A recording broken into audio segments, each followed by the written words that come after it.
warahmatullahi wabarakatuh. Perkenalkan, nama saya Inaya Putri Aulia dari kelas A Angkatan 2023 dengan NIM H01230004. Pada video ini saya akan mempresentasikan mind mapping yang telah saya buat mengenai beberapa materi, yaitu kurikulum merdeka, dan pembelajaran mendalam atau deep learning. Di sini saya menggunakan mind mapping agar materi yang cukup banyak ini bisa lebih mudah dipahami karena setiap konsep utama dan subtopiknya dapat terlihat dengan lebih jelas dan terhubung satu sama lain. Langsung saja kita mulai. Baik, di sini saya akan menjelaskan tentang materi pertama dalam mind mapping ini. Yang pertama saya akan menjelaskan pengertian kurikulum. Pengertian kurikulum adalah rencana atau pedoman yang digunakan dalam proses pembelajaran di sekolah untuk mencapai tujuan pendidikan. Kurikulum menjadi dasar dalam pelaksanaan kegiatan belajar mengajar karena di dalamnya dapat berbagai hal yang mengatur jalannya proses pembelajaran. Dalam kurikulum diatur apa saja materi yang harus dipelajari oleh siswa, bagaimana cara guru menyampaikan materi tersebut, serta bagaimana proses penilaian dilakukan untuk mengetahui hasil belajar siswa.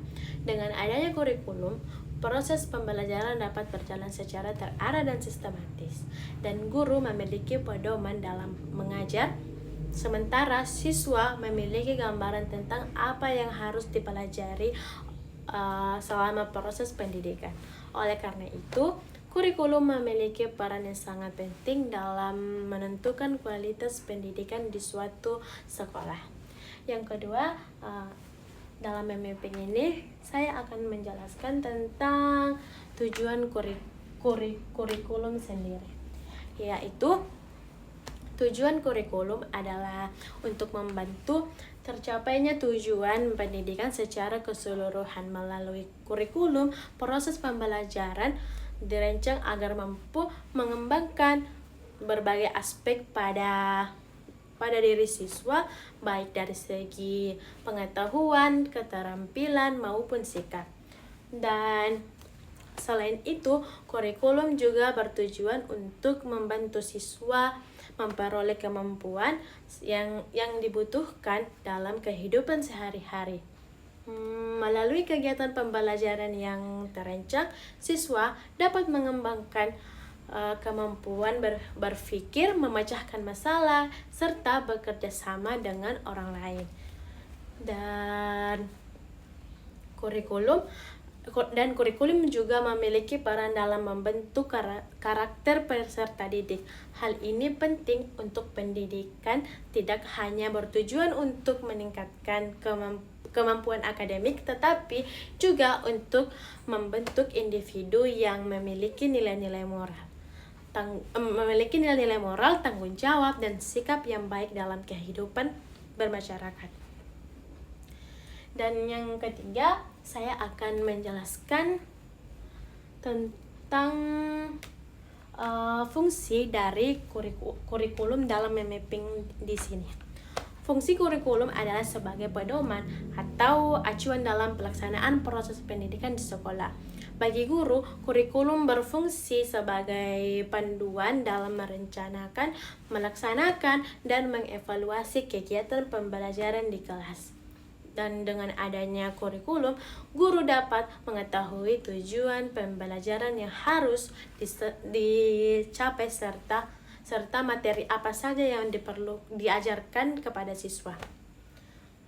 Dan bagi siswa, kurikulum berfungsi sebagai arah atau panduan dalam proses belajar. Melalui kurikulum, siswa dapat memahami apa saja yang harus dipelajari serta keterampilan apa yang perlu mereka kuasai selama mengikuti proses pendidikan. Selain itu, kurikulum juga berfungsi sebagai dasar dalam mengevaluasi atau penilaian terhadap hasil belajar siswa. Melalui evaluasi ini, guru dapat mengetahui sejauh mana tujuan pembelajaran telah tercapai dan apakah proses pembelajaran yang dilakukan sudah efektif atau masih perlu diperbaiki. Yang keempat, di sini saya akan menjelaskan secara rinci tentang komponen yang ada pada dalam kurikulum. Di sini komponen kurikulum merupakan bagian penting yang saling berkaitan dan mendukung pelaksanaan proses pembelajaran. Komponen pertama yaitu adalah tujuan pembelajaran, yaitu hasil yang ingin dicapai oleh siswa setelah mengikuti proses pembelajaran. Tujuan ini menjadi dasar dalam menentukan kegiatan belajar yang akan dilakukan. Komponen kedua ada materi pembelajaran. Materi pembelajaran berisi isi atau bahan yang akan dipelajari oleh siswa selama proses pembelajaran berlangsung. Materi ini disusun sesuai dengan tingkat kemampuan siswa dan tujuan pembelajaran yang ingin dicapai. Dan yang komponen ketiga itu metode pembelajaran. Metode pembelajaran merupakan cara atau strategi yang digunakan guru dalam menyampaikan materi kepada siswa. Pemilihan metode yang tepat dapat membantu siswa memahami materi dengan lebih mudah. Dan yang komponen berikutnya mengenai media pembelajaran. Media pembelajaran merupakan alat atau sarana yang digunakan untuk membantu proses penyampaian materi seperti buku, gambar, video, atau teknologi dan pembelajaran lainnya. Dan komponen terakhir yang ada dalam mapping di sini yaitu tentang penilaian atau evaluasi. Atau evaluasi penilaian digunakan untuk mengukur sejauh mana siswa telah memahami materi yang diajarkan, serta untuk mengetahui keberhasilan proses pembelajaran. Jadi yang terakhir yang saya akan bahas pada mapping yang kurikulum, yaitu manfaat kurikulum. Manfaat kurikulum dalam dunia pendidikan sangat besar dalam kurikulum. Membantu mengarahkan proses pembelajaran agar berjalan secara terencana dan terstruktur. Dengan adanya kurikulum, guru memiliki panduan yang jelas dalam menyusun kegiatan belajar sehingga pembelajaran dapat berjalan lebih efektif. Selain itu, kurikulum juga membantu siswa dalam mencapai kompetensi yang diharapkan. Dan melalui kurikulum, siswa dapat mempelajari berbagai pengetahuan dan keterampilan yang dibutuhkan untuk menghadapi tantangan di masa depan. Dan kurikulum juga berperan dalam meningkatkan kualitas pendidikan. Dengan perencanaan pembelajaran yang baik, proses belajar mengajar dapat berjalan lebih sistematis sehingga tujuan pendidikan dapat tercapai secara optimal. Oleh karena itu, kurikulum menjadi salah satu komponen penting dalam sistem pendidikan. Baik, saya akan lanjutkan tentang materi kedua mengenai kurikulum merdeka. Pertama, saya akan menjelaskan tentang pengertian kurikulum merdeka. Kurikulum merdeka adalah kurikulum yang memberikan kebebasan kepada guru dan peserta didik dalam proses pembelajaran. Dan guru tidak harus selalu mengikuti satu metode mengajar yang kaku, tetapi dapat menyesuaikan cara mengajar sesuai dengan kebutuhan, kemampuan, dan karakteristik siswanya.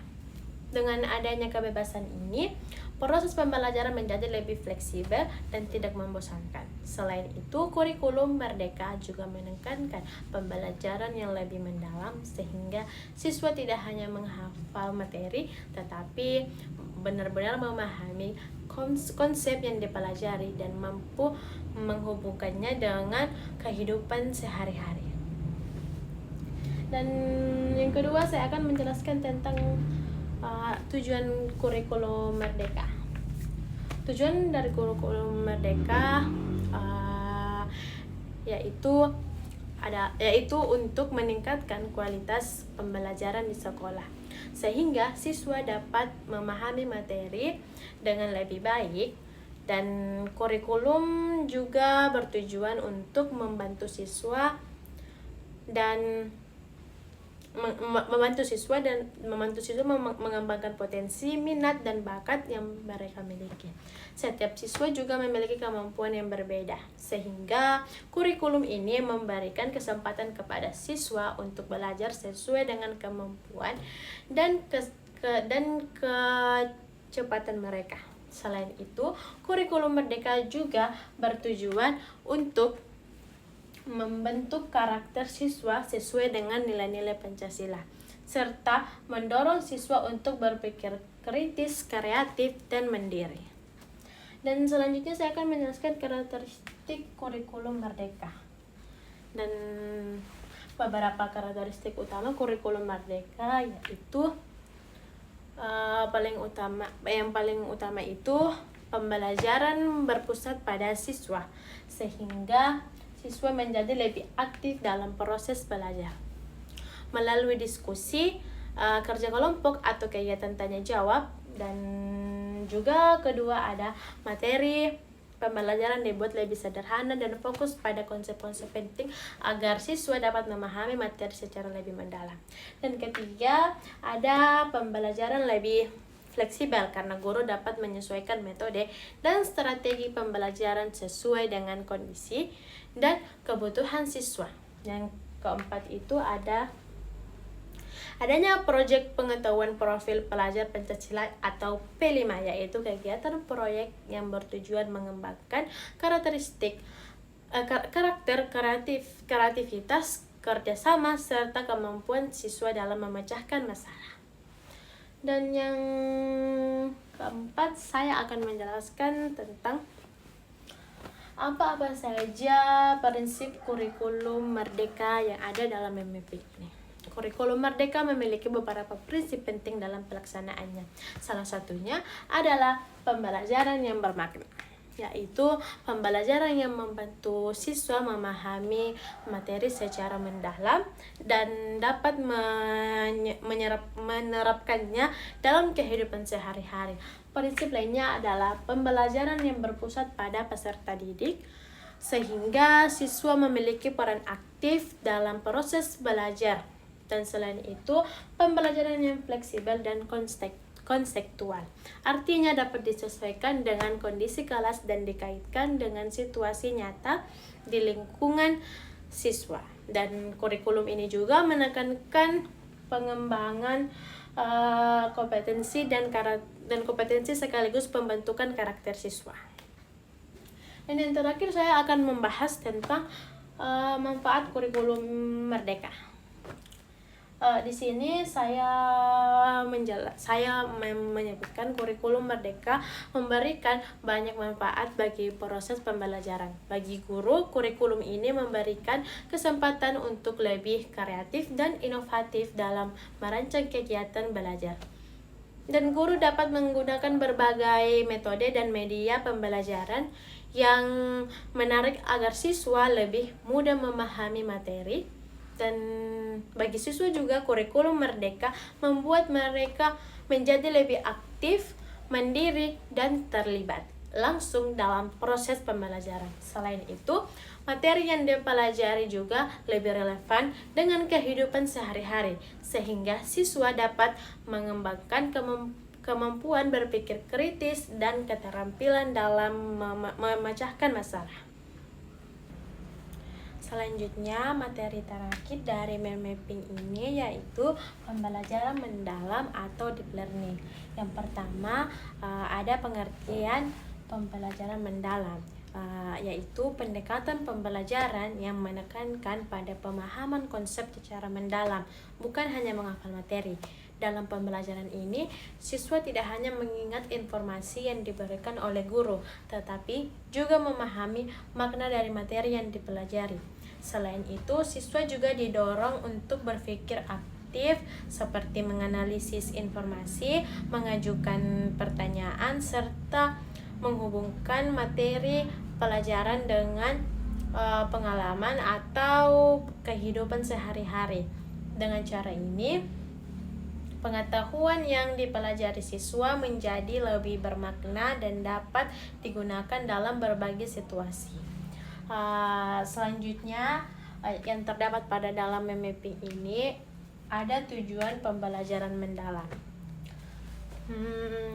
Gimana tujuan pembelajaran mendalam adalah untuk meningkatkan pemahaman siswa terhadap materi pelajaran. Selain itu, pendekatan ini juga bertujuan untuk mengembangkan kemampuan berpikir kritis dan kreatif. Melalui pembelajaran ini, siswa juga dilatih untuk memecahkan masalah serta menghubungkan pengetahuan yang mereka pelajari dengan situasi nyata dalam kehidupan sehari-hari yang dijalani. Dan yang ketiga itu, dalam mapping ini terdapat karakteristik pembelajaran mendalam.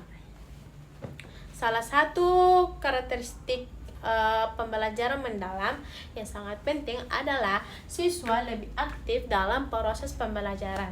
Jadi mereka tidak hanya mendengarkan penjelasan dari guru, tetapi juga terlibat dalam kegiatan seperti diskusi, bertanya, dan bekerja sama dengan teman-teman yang lain. Selain itu, pembelajaran menekankan pemahaman konsep dan sering dikaitkan dengan kehidupan nyata. Kegiatan seperti diskusi, kerjasama, dan refleksi juga sering digunakan untuk membantu siswa berpikir lebih kritis dan analitis. Selanjutnya ada yang keempat, prinsip pembelajaran mendalam. Jadi pembelajaran mendalam memiliki beberapa prinsip yang sangat penting. Pertama, adanya prinsip berkesadaran, yaitu siswa belajar dengan penuh perhatian dan memahami tujuan pembelajaran. Yang kedua, ada prinsip bermakna. Jadi materi pembelajaran memiliki hubungan dengan kehidupan siswa sehingga lebih mudah dipahami. Yang ketiga, ada prinsip menyenangkan, di mana proses pembelajaran dibuat menarik agar siswa lebih termotivasi untuk belajar. Yang terakhir, yang terdapat dalam mapping pembelajaran mendalam, yaitu manfaat pembelajaran mendalam. Pembelajaran mendalam memberikan banyak manfaat bagi siswa-siswa. Salah satunya adalah siswa lebih memahami materi pelajaran. Jadi siswa gampang memahami materi pelajaran dengan lebih baik karena mereka mempelajari konsep secara mendalam. Selain itu, pengetahuan yang dipelajari lebih mudah diingat dan dapat diterapkan dalam kehidupan sehari-hari. Pembelajaran ini juga membantu meningkatkan kemampuan berpikir kritis serta keterampilan dalam memecahkan masalah. Jadi berdasarkan penjelasan yang telah saya sampaikan, dapat saya simpulkan bahwa kurikulum merupakan pedoman penting dalam proses pembelajaran di sekolah karena mengatur tujuan, materi, metode, dan penilaian dalam kegiatan belajar mengajar. Kurikulum membantu proses pendidikan berjalan secara terarah dan sistematis sehingga tujuan pembelajaran dapat tercapai.